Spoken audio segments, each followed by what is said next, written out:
राशि के हिसाब से भी बताएं कि किस राशि वालों को किस तरीके से पूजा अर्चना करनी चाहिए, क्या विधि विधान रहता है उनके लिए। देखिए, मैं आपको ना राशि के अनुसार बताती हूँ कि आज माँ को कौन से पुष्प आप अर्पण करें। पुष्प ना हो तो लुबान उस खुशबू का, उस फ्रेग्रेंस का जला दीजिएगा। खुशबू ना हो, फूल ना हो, लुबान ना हो तो इत्र लगा दीजिएगा। अब ऐसा तो हो नहीं सकता, कुछ ना कुछ आपके पास ज़रूर होगा, लेकिन आपकी ज़िंदगी महकने लगेगी और ज़िंदगी खूबसूरत हो जाएगी। अगर आप मेष राशि के हैं तो आज माँ को गुलाब के पुष्प अर्पण करें। अगर आप वृषभ राशि के हैं तो चमेली के पुष्प अर्पण करें। वहीं पर अगर मैं आपसे बात करूँ, आप मिथुन राशि के हैं तो आज आप माँ को मोगरा के फूल अर्पण करें। आगे बढ़ते हैं और बात करते हैं कर्क राशि के, तो फिर से आपसे कहूंगी कि मोगरा के फूल या चमेली के फूल माँ को अर्पण करें या अगरबत्ती या लुबान जलाएं। सिंह राशि के हैं तो गेंदा के फूल अर्पण करें। और वहीं अगर आगे बढ़कर हम कन्या राशि की बात की जाए तो कन्या राशि वालों बहुत ही अच्छा होगा, ऑर्चिड के फूल आज माँ को अर्पण करें। तुला राशि की बात की जाए तो कमल का पुष्प आज माँ को अर्पण करें। और वृश्चिक राशि की बात की जाए तो आप माँ को गुलाब का पुष्प अर्पण करें। धनु राशि की बात की जाए तो पीले पुष्प माँ को अर्पण करें, जिसमें गेंदा नंबर 1 है।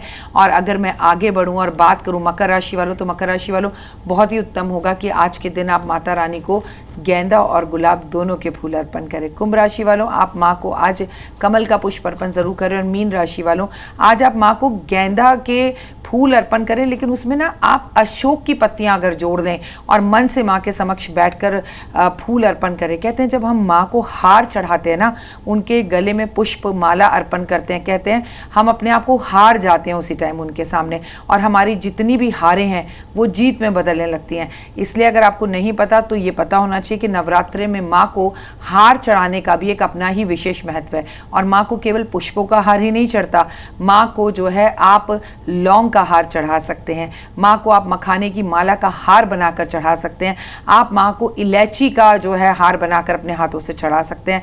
वो कहते हैं ना, ताकि रही भावना तैसी, जिस भी भावना से आप करना चाहें पर करें जरूर। जी राखी जी, देखिए आज काफी सारे लोगों का काफी महत्वपूर्ण दिन है, बहुत सारे लोगों का आज जन्म दिवस भी है, तो मैं उनके लिए भी आपसे जानना चाहूंगी उनको आज के दिन क्या करना चाहिए और किस तरीके से उनको पूजा अर्चना करनी चाहिए। कितने ब्लेस्ड हैं आप कि आपका जन्मदिन नवरात्रों में आया है। आप ऐसा बिल्कुल ना सोचें कि हम कुछ खा नहीं पाएंगे, जन्मदिन नहीं बना पाएंगे। आप चाहें तो व्रत के आटे का हलवा बनाकर आप शाम के टाइम उस हलवे को कटोरे में रखकर उसका भी केक काट सकते हैं। केक ना भी काटे तो माँ के चरणों में आज समय ज़रूर बिताएं। इससे अच्छा जन्मदिन क्या हो सकता है कि माँ स्वयं धरती पर आई है। तो सबसे पहले तो आपको जन्मदिन की हार्दिक शुभकामनाएं। आज किसी का पेट भरें, आज ज़रूरतमंद लोगों में आप कॉपी किताबें बांटें, आज जप माला, क्योंकि अगर हम माँ के रूप की बात करें ना तो माँ का सौम्य रूप है, सरल रूप है, भक्ति का रूप है। माँ के हाथ में एक जप माला और कमंडल रहता है। तो कहते हैं आज के दिन जो माँ को माला अर्पण करता है, वो रुद्राक्ष की माला हो, लाल चंदन की माला हो, कमलगट्टे की माला हो, तो माँ उससे बेहद प्रसन्न होती है, क्योंकि माँ तो गई है ये रूप धारण कर शिव को प्राप्त करने के लिए भक्ति करने। माँ ब्रह्मचारिणी की पूजा करने से कौन कौन से लाभ प्राप्त होते हैं? माँ ब्रह्मचारिणी की पूजा करने से केवल लाभ ही लाभ प्राप्त होते हैं, क्योंकि मैंने कल आपको बताया था कि कल का दिन था शैलपुत्री। एक छोटी सी बच्ची ने हिमालय के घर में जन्म लिया। उनका पहला जन्म का जो नाम था वो सती था। अब वो हिमालय की पुत्री कहलाई और अपने पिता के नाम से पहचानी। लेकिन आज मैं जिसकी बात कर रही हूँ वो ब्रह्मचारिणी है, जो तमाम तरह की शिक्षा लेने के लिए जैसे गोकुल गई है।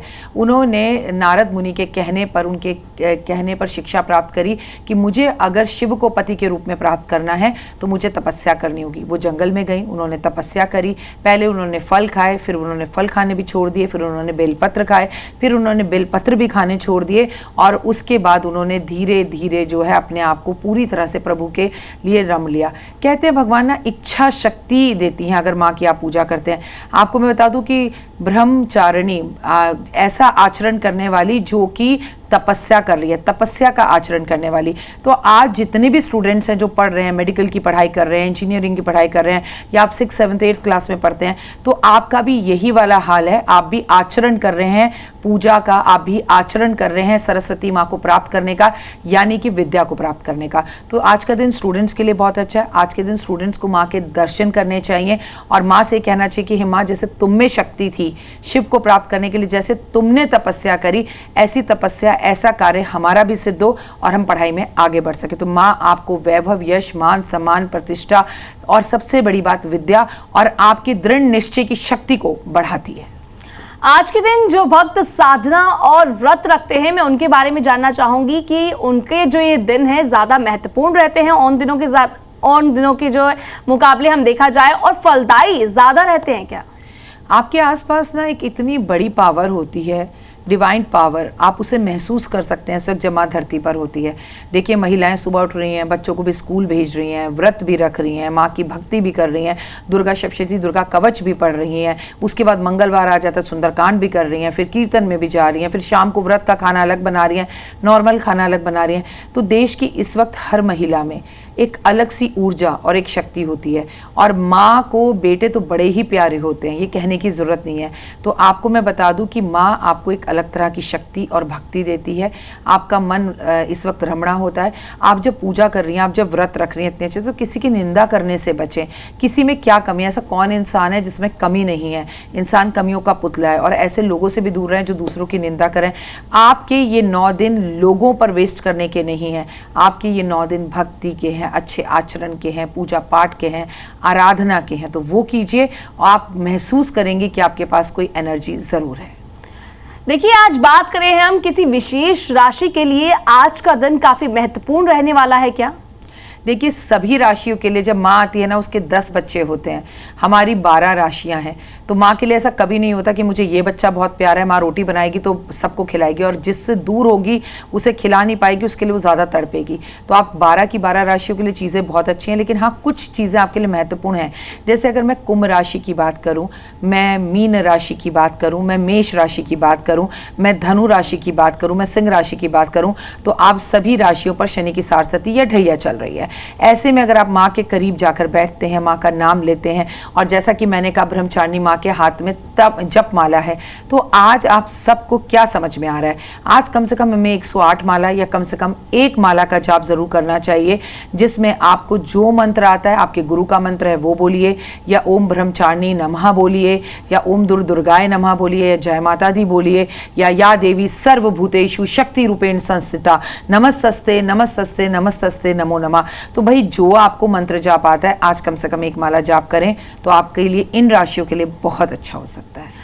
मैं आपसे अब ये भी जानना चाहूंगी, आप हमारे दर्शकों को ये भी बताइए, आज का दिन वो किस तरीके से पूरा बताएं, किस तरीके से भगवान जो है माता रानी की पूजा अर्चना करें, रात तक का जो मतलब जो सुबह से लेकर रात तक का दिन किस तरीके से बताएं, पूरे जो है विधि विधान के साथ बताइए। मैं यही सोच रही थी कि आप मुझसे सवाल पूछें। देखिए, बहुत से तो लोग उठ चुके होंगे, दिया भी जल चुका होगा, जोत जल रही है आपके घर में माँ की, तो आपने उसमें घी भी अर्पण कर दिया होगा। लेकिन सबसे पहले मैं कर्मों पे बिलीव करती हूँ। Just believe in Karma. जो आप कर्म करेंगे वही आप भरेंगे। तो मैं आपसे कहूंगी कि मंगल का जो दिन होता है वो भाई का दिन होता है। आपका कोई छोटा भाई है तो उसे तोहफा दें, कोई बड़ा भाई है तो पैर छूकर उससे आशीर्वाद लें। आप लड़की हैं तो भाई के साथ समय जरूर बिताएं, आपका मंगल बहुत अच्छा होगा। आज घर में हनुमान चालीसा ऊंची आवाज में चलाएं, सुंदरकांड ऊंची आवाज में चलाएं। आज जो खूबसूरत सुंदरकांड की पावन पुस्तकें हैं वो किसी मंदिर में देकर आएं। आज किसी ब्राह्मण को आप लाल रंग की धोती तोहफे के रूप में जरूर दें। कर्म अच्छे करें। आज आप कबूतरों को बाजरा, गाय को रोटी, कुत्ते को दूध, चींटियों को खाना जरूर दें। आप अच्छे कर्मास करें, माँ के समक्ष बैठें, माँ को सिंदूर अर्पण जरूर करें। आज आपको हनुमान जी को सिंदूर का चोला अर्पण करना चाहिए। लेकिन एक चीज है जो जीवन में हम सबको चाहिए और नवरात्रों में यही चीज हमें मिलेगी, क्योंकि मैं बता दूं आज हम मंगलवार की बात कर रहे हैं। जब हम अगले मंगलवार को होंगे तो आधा देश उस टाइम पर अष्टमी बना रहा होगा, उस दिन अष्टमी होगी। तो ये आपके पास एकमात्र मंगलवार है जिस दिन आपको माँ के मंदिर में जरूर बिना नागा झंडे लगाने चाहिए। अगर आज आपने माँ के मंदिर में झंडे नहीं लगाए तो कब लगाएंगे? मंगलवार झंडे लगाने से आप दुनिया के हर किले को फतेह करते हैं और वो कहते हैं ना कि इस इंसान के झंडे गड़ गए। हर जगह पे आपका नाम रोशन होता है, आपकी विख्याति बढ़ती है, लोग आपको पसंद करते हैं। और केतु जो आपका ग्रह कुंडली के अंदर बैठा है वो बड़ी अच्छी पोजीशन पे हो जाता है। और माँ का एक नाम झंडे वाली भी है। हमारे दिल्ली में मंदिर है माँ झंडे वाली का, तो माँ के झंडे लगाए जाते हैं आज के दिन। अभी लगाएं, रात को लगाएं, 12 बजे लगाएं, लेकिन आज किसी भी मंदिर में झंडा लगा कर आए। लेकिन उसका एक नियम है, झंडा जो हो वो त्रिकोण वाला हो और उसका जो कोना निकला हो वहां पर 1 रुपए का सिक्का और कुछ अक्षत बांध दें। और याद रखिए, डंडा और झंडा दोनों ही आपके हों। लोग अक्सर झंडे को हाथ में लेके चले जाते हैं, पंडित जी उसे मंदिर के किसी अलमारी में या ड्रॉ में रख देते हैं। आप जीवन में मंदिर तक पहुंचे लेकिन उसका फल नहीं मिला, ये तो वो बात हो गई। तो अगर आप झंडे को डंडे में लेके खुद मंदिर के बाहर किसी गमले में अपने हाथ से लगा देते हैं तो ये हुए फिर तो बात ही क्या। भक्तों से पूजा में कोई गलती हो जाए या कमी रह जाए, उस चीज को किस तरीके से दूर किया जा सकता है? जब भी मैं माँ दुर्गा भवानी की बात करती हूँ ना, तो सबसे पहले अपने घर में बैठी हुई अपनी सासू माँ और माँ को हमेशा याद कर लिया करो। कई बार हम मम्मी का दिल दुखा देते हैं, सासू माँ का दिल दुखा देते हैं, लेकिन 1-2 घंटे बाद चीज़ें नॉर्मल हो जाती है और कई बार 1-2 दिन बाद नॉर्मल हो जाती है। यही होता है ना। तो भैया माँ का दिल आप कभी नहीं दुखा सकते। हाँ, बट आप ऐसा करें कि आपने अपने घर में माँ की जोत बना रखी है और उसके बाद आप नॉनवेज खा रहे हैं, आपके घर में ड्रिंक्स चल रही हैं, शराब पी रहे हैं, तो इन दिनों में या नॉर्मल डेज में भी शराब पीना बैन है। शराब मत पीजिए, माँ का अपमान मत कीजिए, अशुद्ध अवस्था में ना करियो, अपने साथ अनर्थ ना करियो, ये लिखा है दुर्गा पुराण में। तो मैं आपसे कहूंगी कि माँ को जगदम्बे शेरावाली कहकर आप पुकारे, माँ आपसे कभी नाराज नहीं होती। पर आप ये जरूर अपनी पूजा में आरती के बाद कह दे, जब आप माँ की आरती करें, क्रियाहीनम भक्तिहीनम, देखो माँ तेरा लाल हूँ, मुझे तो पता नहीं है मेरे से क्या गलती हो गई है, क्या त्रुटि हो गई है, क्या सामग्री मैंने पूजा में नहीं रखी है, पर मैं अपने दोनों कानों को हाथ लगाकर तुमसे माफी मांगता हूँ। मेरी इस पूजा को, टूटी फूटी पूजा को स्वीकार करिएगा। आज का दिन काफी खास है, काफी महत्वपूर्ण है। अब बात ग्रहों की जाए तो ग्रहों के अनुसार आज का दिन कितना खास है?